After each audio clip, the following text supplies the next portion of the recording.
Vladimir Putin acaba de publicar también Mega Noticias, que ha reflexionado sobre, dice, si será necesario llegar a un acuerdo para poner fin al conflicto en Ucrania, pero expresaba dudas sobre la confianza que Moscú pueda depositar en sus interlocutores, porque varias veces le han fallado y porque no necesariamente respetan los acuerdos a los que lleguen. No es casual, dice, que le hayan negado tener por escrito certidumbre jurídica de que, por ejemplo, Ucrania no iba a entrar a la OTAN y finalmente dijeron, a la OTAN puede entrar el país que se le dé la gana, política de puertas abiertas. Dice Putin que al final habrá que llegar a un acuerdo, que ya ha dicho en varias ocasiones que Rusia está preparada para estos acuerdos, que están abiertos, pero les obliga a reflexionar con quién tratar. ¿Por qué? Porque básicamente Putin está reaccionando a recientes declaraciones de la ex canciller, quien afirmó que el acuerdo de Minsk, firmado en 2014 entre Moscú y Kiev, le había dado tiempo a Ucrania para fortalecerse en el conflicto con Rusia. Y Putin dice, los europeos, lejos de garantizar una región libre de conflictos, garantizaron, dieron tiempo, presionaron para que se le dejara crecer a una sola parte de la ecuación, y esa parte de la ecuación, Hugo, recibe ayuda desproporcional, por ejemplo, por parte de Estados Unidos. Mira, no es miembro de la Unión Europea y está recibiendo toda la ayuda de la Unión Europea. No es miembro de la OTAN, está recibiendo todo el apoyo de la OTAN, al punto que Europa se va a congelar este invierno, y mira que no es miembro de ninguna de estas dos organizaciones. Bueno, entonces estamos diciendo, Hugo, que Vladimir Putin, en respuesta a las declaraciones de Angela Merkel, dice, sí, por supuesto que en algún momento tendremos que negociar, pero fue una ayuda desproporcionada la que le dan a Ucrania, le dieron tiempo, y eso es generar las condiciones, el caldo de cultivo para el conflicto que estamos viviendo. Dice que se muestra decepcionado por los comentarios de Merkel, que esto plantea la cuestión de confianza, y la confianza con los europeos está en cero, y después de tales declaraciones, dice Putin, ¿cómo podemos llegar a un acuerdo? ¿Podemos llegar a un acuerdo con alguien? ¿Con qué garantías? Dice el presidente ruso. Quizá deberíamos haber empezado todo esto antes de la ofensiva en Ucrania, pero en realidad contábamos con la posibilidad de llegar a un acuerdo en el marco de los acuerdos de Minsk, sin los cuales, es decir, sin este tiempo valioso, podíamos haber aplastado a Ucrania, y sin embargo, los europeos crearon las condiciones para que Ucrania se armara, y cuando se dio lo del 24 de febrero, siguieron enviando más dinero y también más armas. Es decir, la idea era llenar a Ucrania de armas. Esto es decepcionante, dice Vladimir Putin, en reacción a las frases de Angela Merkel. ¿Algo que quieras comentar, mi querido Hugo, antes de presentarles un video? Recuerdo la presentación de Putin en el 2007 en este foro de seguridad, ¿no? Que se da cada año en Berlín, y que en aquel año, en ese discurso famosísimo, cambiaba el tono de un líder ruso que no se había sentido desde la época de Khrushchev o de Stalin, en el sentido de que ya les ponía límites. Entonces, si bien es cierto, es muy probable que la inteligencia rusa, entre ellos Putin y todo su equipo de gobierno, muchos analistas, usted bien lo menciona, me hizo recuerdo a muchos escritores y analistas que mencionan que si en algo siempre fue superior entre Estados Unidos y Rusia fue la inteligencia, el tema de espionaje de la KGB siempre fue superior a la CIA, incluso en las épocas más complejas de la Unión Soviética. Pero más allá de eso, yo creo que se venían preparando, alguien de su público menciona y dice, creo que Rusia también entendía que algo pasaba y no podía quedarse de los brazos cruzados. Desarrolló desde ese año 2007, fue presentando año tras año armamento sofisticado, fue limitando más los acercamientos con políticos de Europa, y también se fueron creando estrategias de protección y de reacción por parte de Rusia sobre las potenciales acciones de la OTAN. Lo vinieron advirtiendo año tras año. Creo que lo de Minsk fue definitivamente algo que tenía que hacerse, así como Irán le toca sentarse a la famosa negociación del armamento nuclear, sabiendo que no va a cumplir Estados Unidos jamás, etcétera, etcétera, que tiene Israel matándole científicos que están desarrollando tecnología para la energía nuclear, etcétera. O sea, estas naciones, y yo puedo entender que como líder de una nación, tú no debes rechazar una invitación para un diálogo. O sea, eso es algo que no se vería bien nunca.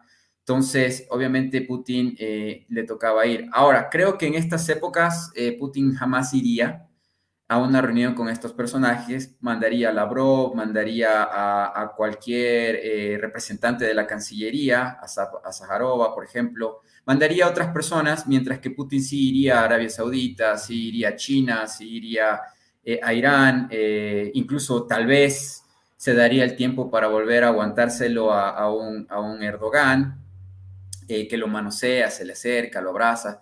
Creo que se ve bastante mal eso, pero más allá de aquello, y Putin lo aguanta, que no es una persona que le guste eso, pero se lo ve en la semiótica. Pero más allá de eso, creo yo que son varias cosas las que están pasando a la vez, ¿no? Quieren resucitar una Merkel. Merkel dice que la estrategia se sigue al pie de la letra, que Europa está haciendo lo que venía planificando desde hace varios años, que no están haciendo nada arbitrariamente.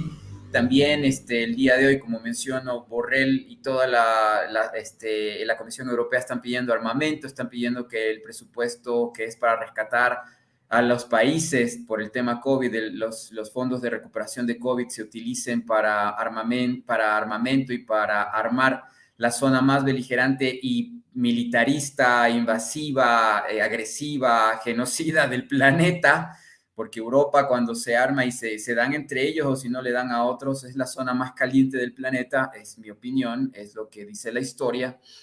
Entonces, armar esta región del mundo va a ser bien grave y bien peligroso, pero esto es lo que buscan, este es el pretexto, el que ya se quedaron supuestamente sin armas, el de que aún con estrategia de más de 10 años Rusia les gana la partida y me da mucha pena por la gente que se encuentra en la Unión Europea, que tengo mucha familia allá, pero por otro lado me siento muy feliz de estar en otro continente y a 2 mares de distancia de una región que no vive en paz, busca la guerra continuamente, y yo veo en países hacia el este que le huyen a la guerra. China la veo siempre huyendo a la guerra, a Rusia la buscan siempre Perdón, lo que pasa es que los chinos, Hugo, son reactivos, rehuyen al combate porque están enfocados en proyectos de crecimiento, pero siempre suelen pegar estratégicamente al estilo Sun Tzu, de lo que dicen el arte de la guerra. Perdón que te interrumpiera, pero no, está bien, quería perfecto. Sí, yo he complementar lo que terminado también decías. la idea.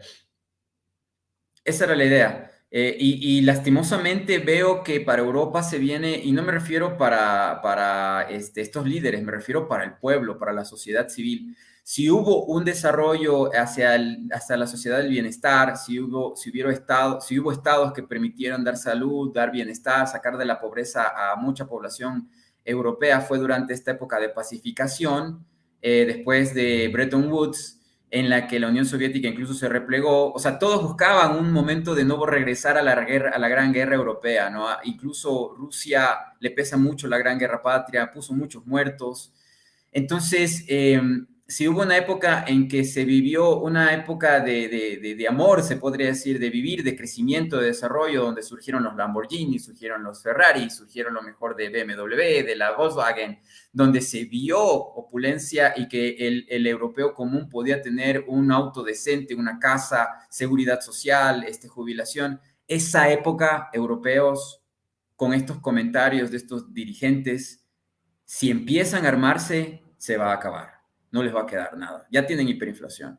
Si se dedican a armarse, no tiene, y le escuchaba, perdón, para terminar esto, le escuchaba a un comentarista, a un analista, economista español que tiene un canal que yo lo conocí por usted, en un análisis que hacía con un medio de comunicación español, una radio, no voy a decir nombres, pero este economista, este Calvo, decía, español, decía, y creo que es de la Complutense de Madrid todavía, dice, Rusia no tiene tecnología, no tiene industria, no El tiene idiota de forma Oscar de... Vara. Sí, bueno, cierto personaje que no sé en qué planeta vive, El idiota de Oscar Vara. porque no se ha enterado de que Ya los... dilo, Hugo. Sí, ese señor Vara, que tiene un programa, algo que llama geopolinómicos, pero le estaba escuchando en una entrevista que le hizo una escritora, una señora en Perdón, España, Hugo, otra vez te voy a interrumpir, pero es propagandómico.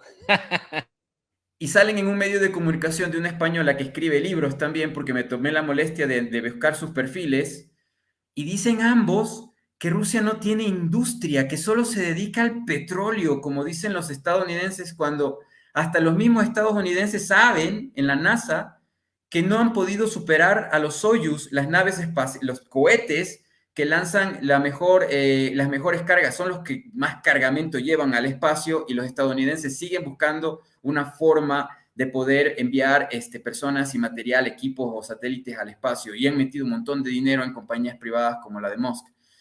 Vienen a decir que no tienen tecnología.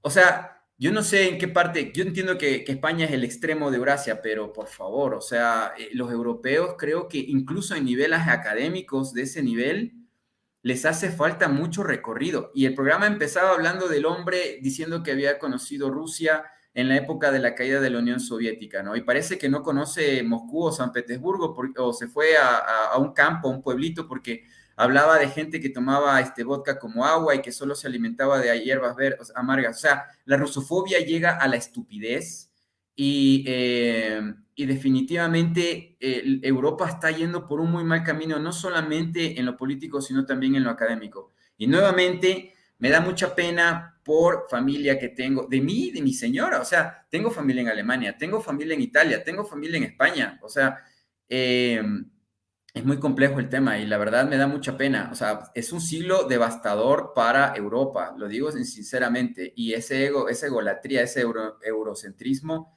definitivamente es devastador, porque yo no sé qué armas van a desarrollar, no sé qué tienen en la cabeza y cómo van a tratar de igualar la tecnología rusa, si van a empezar con los Eurofighter a mejorarlos. Dudo mucho, o sea, no hay sentido ni camino, no tienen energía, no tienen dinero. O sea, Europa está en una crisis tremenda dependiendo de Estados Unidos y de sus decisiones, y yo creo que Estados Unidos la tiene muy grave en África y en otras regiones y no creo que le alcance para otro plan Marshall 2.0, o sea, para volver a poner a Europa a vivir de miel y de uvas, ¿no? Eso, profe. Hugo, es que cuando ves a idiotas como Oscar Vara, propagandistas, deshonestos, que un día dicen una cosa como la chimoltrufia, que dicen, hay cosas que ni, ¿cómo dice? Dice, yo como digo una cosa, Aquí qué, yo como digo otra, una cosa digo otra, hay y cosas así que como ni que digo una tengo, no cosa, tengo digo otra, sí. razón.